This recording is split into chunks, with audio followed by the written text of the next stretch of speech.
Oh, I hear the fun. You can hear it come on. I'm gonna need some sauce. $3 gone right there. What's my budget, kids? All right, let's stay classy, and I'm gonna give myself a little extra lunch money. I gotta have the Phase 90 just for mojo. This looks like Ben Eller's pedal board because it's a mess. I would hate to encounter something like that.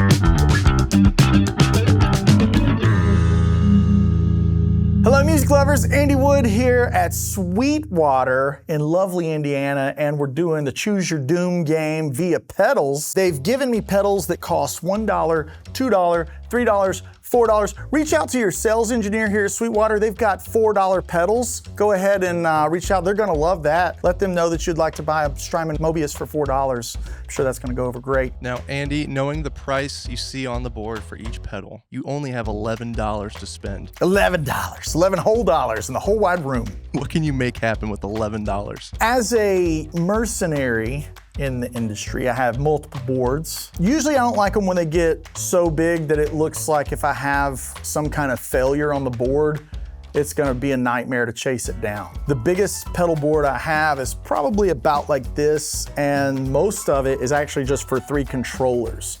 Must-haves on my boards are always an expression pedal for my delay mix. In general, my amps are pretty clean, so I'm getting my gain from stacking, again, probably from worshiping too much at the EJ altar. But yeah, stacking some gain into a clean or cleanish amp is my thing. And then I'm a compressor-aholic, like being from Tennessee, growing up with tellies, I have pretty much every compressor that anybody can think of. Okay, I'm gonna start with the obvious thing. My amp is gonna be clean. I'm gonna assume that, right? So it's not like, oh, you get a 5153 and you have all this gain. I'm gonna assume I get a clean amp. I'm gonna need some sauce. Going straight to my man, Robbie Keeley and AT for the Halo. That's coming with me. $3 gone right there. I don't know which one has the most gain, but gain is pretty important when you're running a clean amp. Man, is it the G series? Is that gonna give me enough goose? Or is it gonna be my man JHS?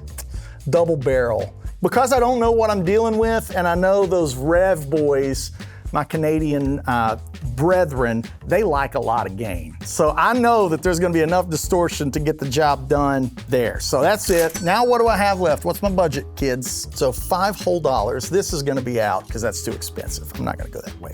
This looks nice and simple, but Keeley, he is quality. I could double dip and that would give me another $3. Do I get $3 or do I get $4?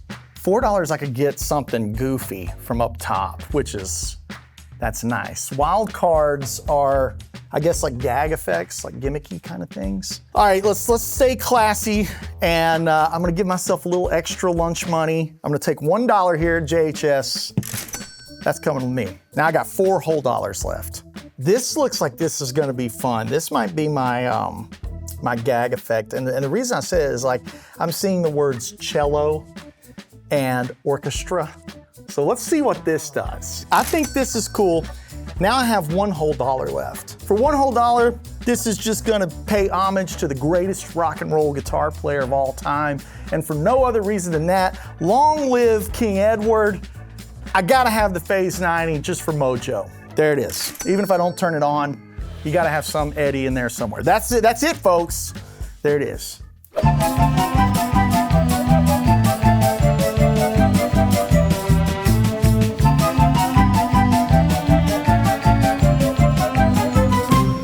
One of the things that's most important to me with pedals, and that is the order. The order of the pedal really matters. If you have problems at home and you bought the new whatever from so-and-so and it doesn't sound great, you gotta think about where it's at in the signal chain. You advanced guys are gonna be rolling your eyes while you watch this, but maybe some of you newcomers and rookies are gonna get something out of it. This is my preferred order with this kind of stuff. Delay has gotta go last, right? You don't want your delay in front of your dirt. I like my compressor right out of the guitar in the compressor, and as I use a lot of gain, I don't turn the compressor on. As I use a little bit of gain or no gain, I have this, so he's gotta be up front. And then from here, because The King did it this way. It's how we're gonna do it too. You gotta have the phaser in front of the dirt. That's how Ed does it. Worked out good for him. That's how we're gonna do it. And then from there, this is a gag effect. I don't know what this thing does, where it should be anywhere, but I imagine if I see a cello or string set and I do want to throw some distortion at the cello, we're gonna find out what happens, you know? We're gonna throw it into it. I don't know if that's the right idea or not, because I don't know what this does, but in general, we may just treat this as his own dude. So this is my order, and now I'm gonna take all these dreadlocks here and make it happen. With that said, it looks like all of our inputs are on the other side. I like things to look this way, but that's not the way it's gonna work. I use a pedal switcher. I like to shout out to my family, the folks at Gig Rig. Those guys are great. I can put my pedals however I want to look down and see them, and because of Gig Rig, they can go in the correct order. So we're gonna go inputs into phaser, bing, bang, boom, then this into the dirt. I don't know if it's like, do I distort before this thing? I don't know. I think we're gonna just see what happens. I'm gonna go with this. I'm gonna do this. This looks like Ben Eller's pedal board because it's a mess. I would hate to encounter something like that. I think that could be a negative. I've been begging him to have his board done proper, and he's like, you know what? It's just gonna look like a spider web. That's good. Let's start with delay because I want my guitar to sound like it's somewhere, okay? Preset number 1. Thank you, Andy Timmons. There it is.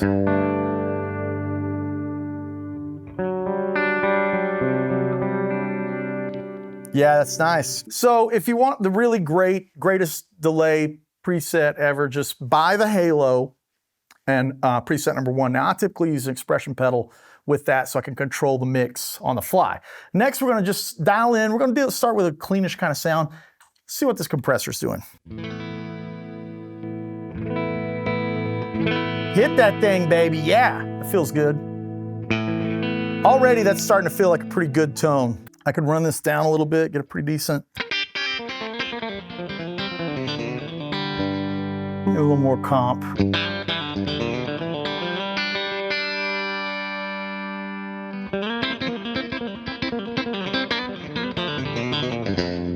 Okay, so we got 2 good sounds there kind of working for us. Pretty pro sound and tone right there. Okay, let's start with some gain here. I see the words red and blue here. I'm sure red's gonna be a lot more fun. Oh, I hear the fun. You can hear it come on. At this point, I made the right decision. That's got more gain than I would ever use.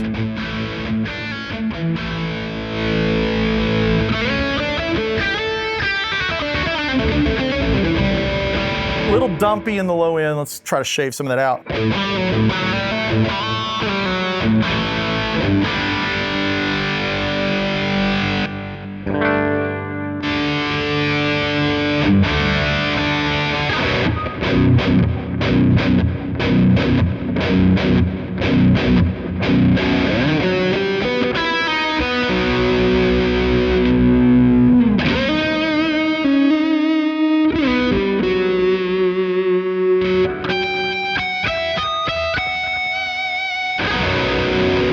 It rocks. It does the thing. Okay, cool.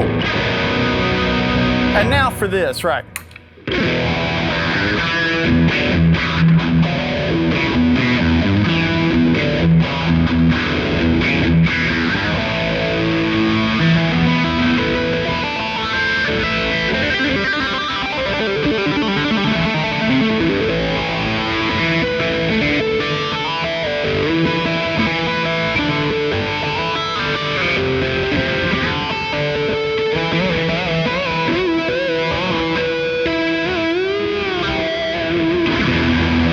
Awesome, so that's like rock tone 101. And then if you need a little less gain, let's see what blue sounds like.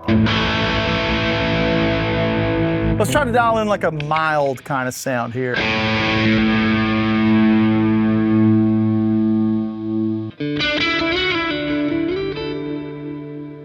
Yeah, it's getting sexy.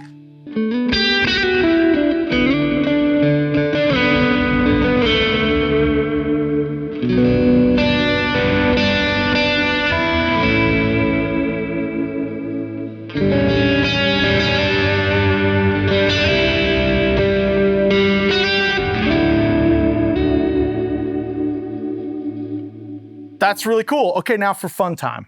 We've made our working bread and butter tone. We made a Van Halen tone. Let's see what this guy does. I have no idea what's about to happen. I think we started orchestra because that's awesome.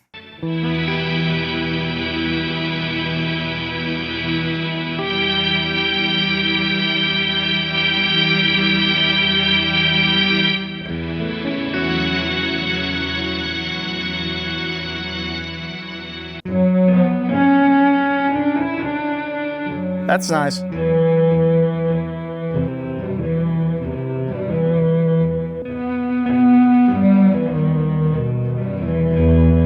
Okay, that's cool enough. I think really the bread and butter is here though.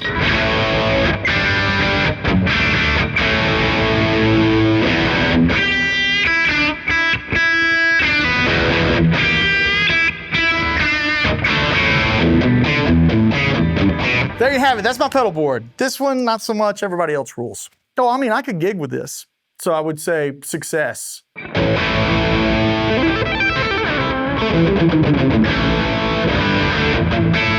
There you go. I think grading, I would say, you know, solid B, B+, no problem. Not perfect, but yeah, pretty close to workable.